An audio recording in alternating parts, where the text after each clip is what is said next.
जहां हदमाड़ा में एटीएम को तोड़ा गया है। एटीएम तोड़कर कैश की चोरी की गई है। रात 2 बजे तोड़ा गया है एटीएम। जांच में फिलहाल पुलिस जुटी हुई है। तो जयपुर से यह बड़ी खबर। हदमाड़ा में एटीएम को तोड़ा गया है। एटीएम तोड़कर कैश की चोरी की गई है। रात 2 बजे तोड़ा गया है एटीएम। हालांकि फिलहाल पुलिस मामले की जांच में जुटी हुई है।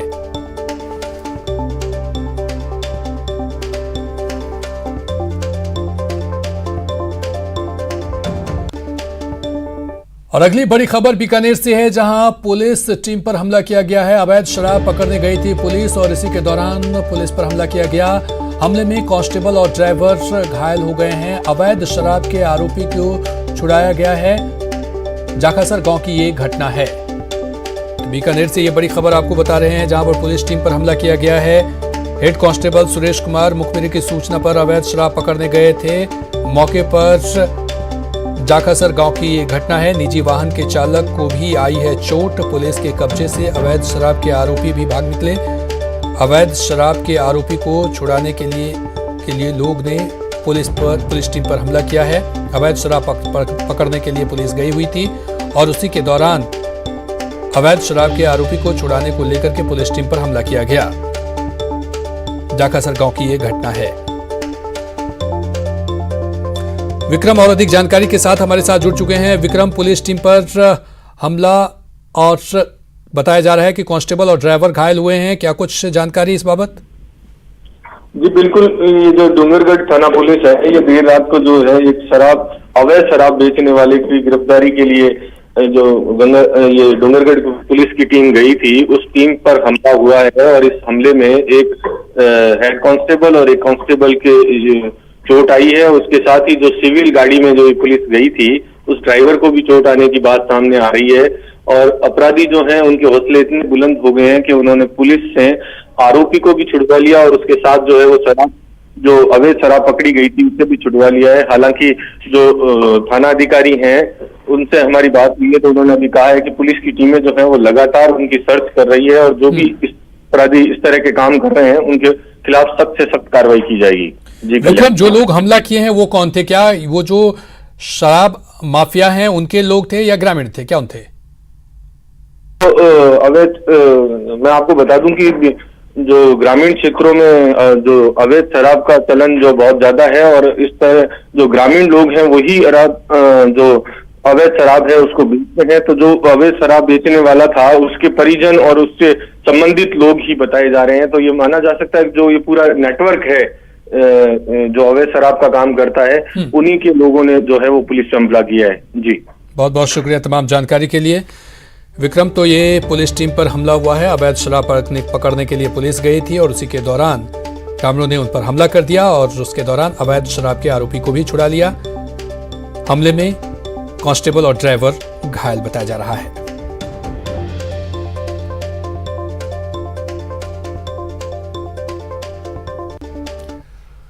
और अगली बड़ी खबर जयपुर से है, जहां आरएसएसबी का औचक निरीक्षण हुआ है। औचक निरीक्षण से कर्मचारियों में हड़कंप मच गया है। एआरडी टीम ने ये औचक निरीक्षण किया है। दर्जन भर कर्मचारी मिले हैं अनुपस्थित।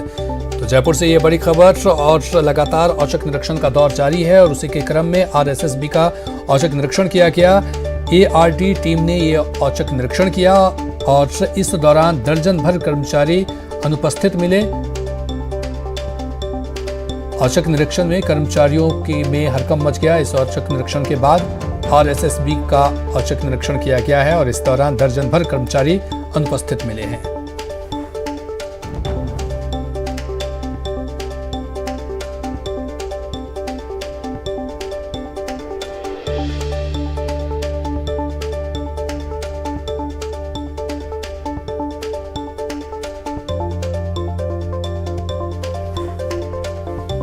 ये बड़ी खबर, आरएसएसबी का ये औचक निरीक्षण से कर्मचारियों में हड़कंप मचा हुआ है। आपको बता दें कि लगातार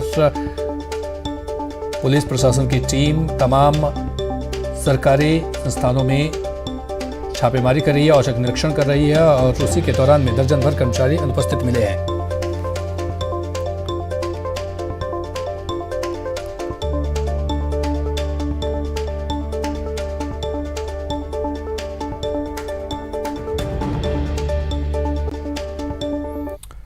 और चलिए बड़ी खबर जयपुर से, जहां अभिभावकों को हाई कोर्ट से राहत का इंतजार है। शहीद स्मारक पर अनशन कर रहे हैं पेरेंट्स।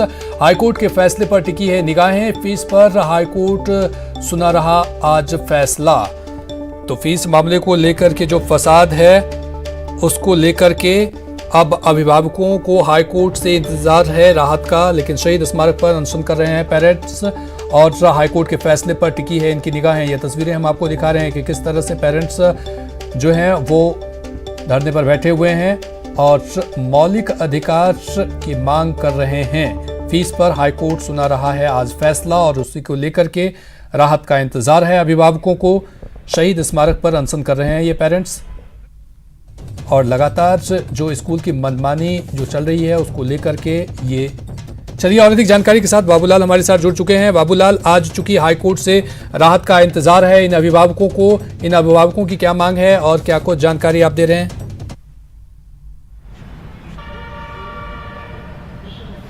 जी, जो कुल ट्यूशन फीस है निजी स्कूलों की उसका सिर्फ 25% देना चाहते हैं अभिभावक। सरकार ने 70% तय करी थी जो राजस्थान बोर्ड के स्कूल उनके लिए, और 60% जो फीस है वो सीबीएसई स्कूलों के लिए, और 70% जो फीस है वो राजस्थान बोर्ड की स्कूलों के लिए राजस्थान सरकार ने तय की थी। मामला कोर्ट में लंबे समय से चल रहा है। आज इनको लगता है कि कोर्ट उनके पक्ष में फैसला सुनाएगी, लेकिन होगा क्या ये देखने वाली बात होगी, क्योंकि कोर्ट को निजी स्कूलों के पक्ष को भी ठीक से सुनना है। उनके भी अपने खर्चे हैं, उनके भी अपने एम्प्लॉय हैं जो कई महीनों से जिनको वेतन नहीं मिल रहा है, जबकि इनकी समस्या ये है कि कईयों के जॉब चले गए हैं और आय की जो स्रोत है वो घट गए हैं, तनख्वाहें कम हो गई हैं। तो पेरेंट्स का कहना है कि उनके लिए बहुत मुश्किलें हो गई हैं, वो ट्यूशन फीस पूरी नहीं दे सकते। ऑनलाइन क्लासेस के नाम पर जो पूरी फीस वसूल की जा रही है वो पूरी नहीं दे सकते हैं। आज क्या उम्मीदें हैं और किस तरह से जो है कोर्ट इनके पक्ष में फैसला सुनाएगा या नहीं सुनाएगा, देखने वाली बात होगी। लेकिन अभी इस वक्त आप लोग क्या सोच रहे हैं? सर, हमारा यही है कि कोर्ट में भी हमारे पक्ष में ही फैसला सुनाएगा। पूरी उम्मीद है हमें इस चीज के लिए, और गवर्नमेंट से भी पूरी उम्मीद है कि वो हमारा सपोर्ट करेंगे, क्योंकि आज हमें 19 दिन हो गए हैं यहाँ पे धरने पे बैठे हुए और 10 दिन से क्रमिक अनशन हम लोगों का चल रहा है। तो पूरी उम्मीद है और आगे देखते हैं क्या होता है।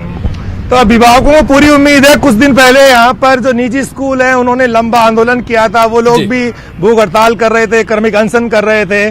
सरकार ने उनको आश्वासन दिया कि आप इंतजार कीजिए कोर्ट के फैसले का, लेकिन अगर आप बच्चों को पढ़ा रहे हैं, उनको ऑनलाइन क्लासेस दे रहे हैं, तो आप ट्यूशन फीस का 60% ले सकते हैं, 70% ले सकते हैं राजस्थान बोर्ड के स्कूल। तो ऐसा कह करके उनका आंदोलन खत्म करवाया था, लेकिन उसके बाद भी क्योंकि कोर्ट में मामला विचाराधीन था, इसलिए सरकार ज्यादा मामले में दबाव डाल नहीं सकती थी। लिहाजा आज कोर्ट का फैसला आ रहा है और ये कोर्ट का फैसला तय करेगा कि आखिर स्कूल जो है वो कितनी फीस वसूलेंगे। खासतौर से निजी स्कूल जो कि इस वक्त बहुत ज्यादा दबाव बना रहे हैं पेरेंट्स के ऊपर, और उन जो पेरेंट्स के लिए चिंता की बात यह है कि कोरोना की वजह से उनकी जो आय है वो घटी है, नौकरियां गई हैं। इस बात को भी कोर्ट जरूर ध्यान में रखेगा जब फैसला आएगा, लेकिन फैसला क्या होगा इसके लिए थोड़ा इंतजार और करना होगा। बाबूलाल, बहुत बहुत शुक्रिया तमाम जानकारी के लिए। आप अपनी नज़र बनाए रखिए और हाईकोर्ट के फैसले के बाद क्या कुछ राहत मिलती है या फिर ये लड़ाई जो है वो लंबी चलेगी, इस पर सबकी नजरें रहेगी। बहुत बहुत शुक्रिया तमाम जानकारी के लिए। चलिए बढ़ेंगे अगली खबर की तरफ। और 2 साल पर सीएम की बेमिसाल सौगात, आज 10,805 करोड़ की देंगे सौगात। 1,374 परियोजनाओं का करेंगे लोकार्पण। सुबह 11:30 बजे वीसी के जरिए देंगे तोहफा। सुबह 11:30 बजे राज्य स्तरीय वर्चुअल कार्यक्रम का आयोजन किया गया है। कार्यक्रम में मंत्री और विधायक भी जुड़ेंगे।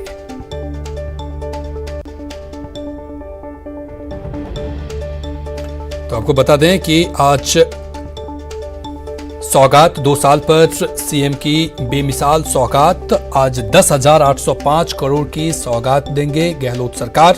1,374 परियोजनाओं का लोकार्पण भी करेंगे। सुबह 11:30 बजे वीसी के जरिए वो जुड़ेंगे और ये तोहफा देंगे। सुबह 11:30 बजे राज्य स्तरीय वर्चुअल कार्यक्रम का आयोजन किया गया है। कार्यक्रम में मंत्री और विधायक भी जुड़ेंगे।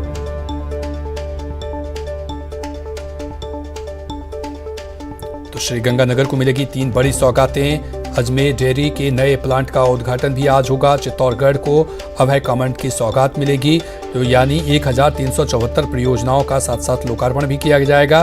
तो 2 साल पर सीएम की ये बेमिसाल सौगात, और सीएम ने 10,805 करोड़ की सौगात देने का फैसला किया है, जिसमें 1374 परियोजनाओं का लोकार्पण शामिल है। श्री गंगानगर को इसमें मिलेगी 3 बड़ी सौगात। अजमेर डेयरी के नए प्लांट का भी उद्घाटन आज होगा। चित्तौड़गढ़ को अभय कमांड की सौगात भी दी जाएगी।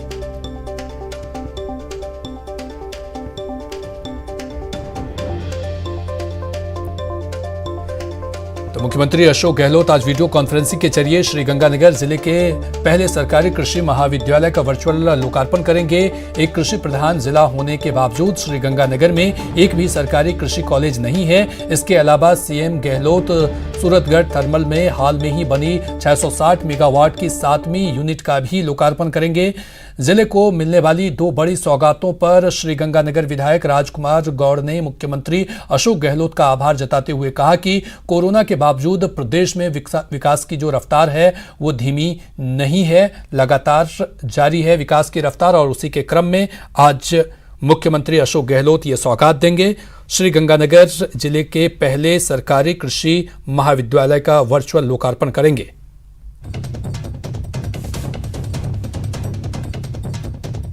चलिए और अधिक जानकारी के साथ गोवर्धन हमारे साथ जुड़ चुके हैं। गोवर्धन, आज सीएम लगभग 10,805 करोड़ रुपए की सौगात देंगे और इसमें सबसे बड़ा है श्रीगंगानगर जिले के पहले सरकारी कृषि महाविद्यालय का वर्चुअल लोकार्पण होगा।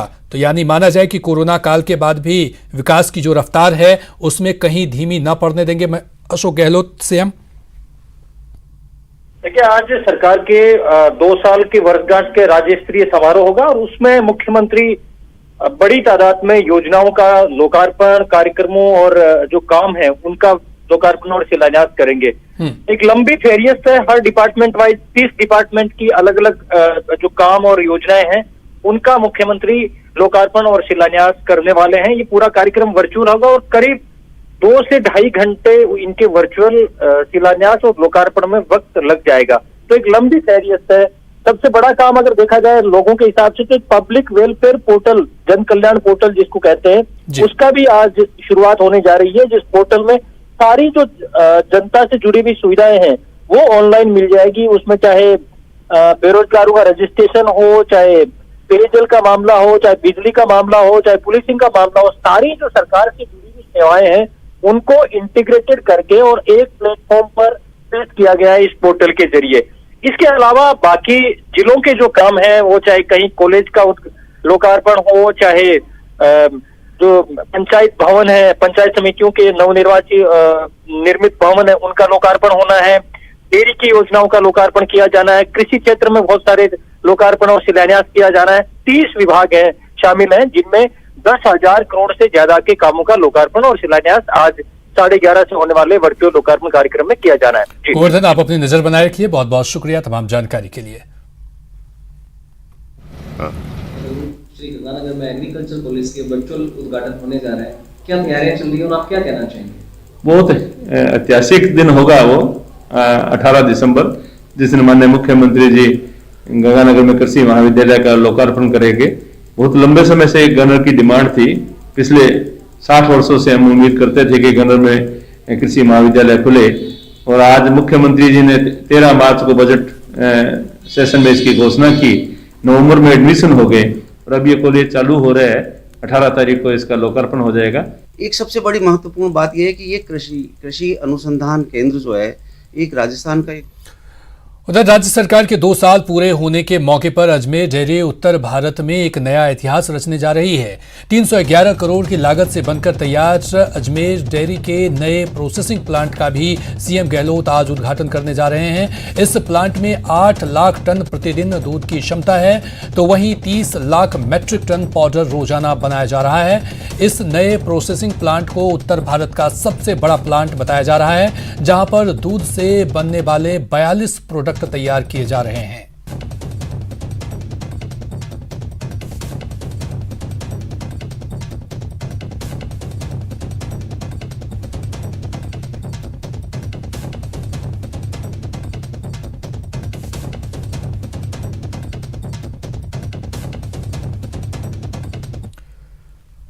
और अगर आप हैं तेज रफ्तार के शौकीन तो आने वाले दिनों में आपका यह सपना भारतीय रेल पूरा करेगी। जी हां, पलक झपकते ही पूरा ट्रेन गायब। तस्वीरों में किस बुलेट ट्रेन की ये तस्वीर नहीं है, बल्कि तस्वीर कोटा की है। कोटा रेल मंडल ने राजगंज मंडी और मुड़क स्टेशन के बीच रेल रफ्तार का ट्रायल किया। 180 की रफ्तार पर मंडल ने सामान्य पटरियों पर ही तेज रफ्तार ट्रेन को दौड़ाकर एक इतिहास रच दिया है।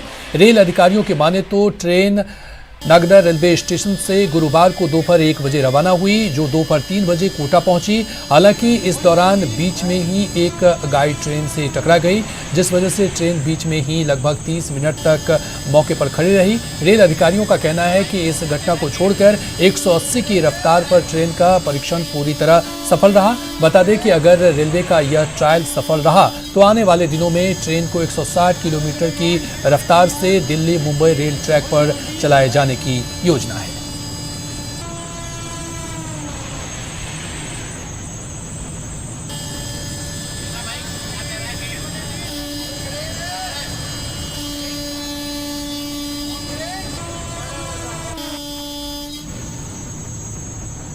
तो आपके सामने 2 बार स्पीड का ट्रायल किया गया। 17 दिसंबर को 180 किलोमीटर प्रति घंटे की रफ्तार से ट्रेन दौड़ी, तो वहीं 16 दिसंबर को 170 किलोमीटर प्रति घंटे की रफ्तार से ट्रेन दौड़ी।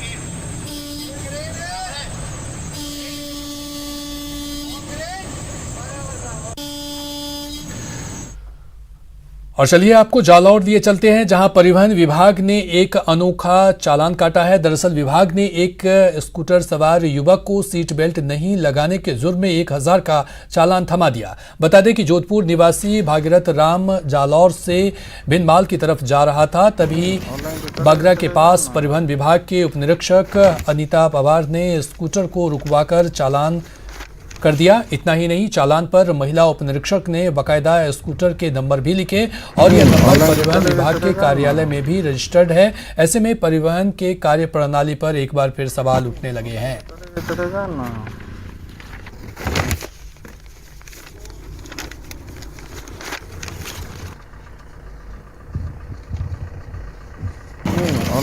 टू व्हीलर गाड़ी थी, बाकायदा डॉक्यूमेंट्स भी पेन लगे हुए थे, साथ में हेलमेट पहना हुआ था, और उन्होंने जैसा मांगा वैसे डॉक्यूमेंट दिया। तो उन्होंने 500 रुपये हमारे से मांगे कि 500 रुपये दो और निकल जाओ यहाँ से।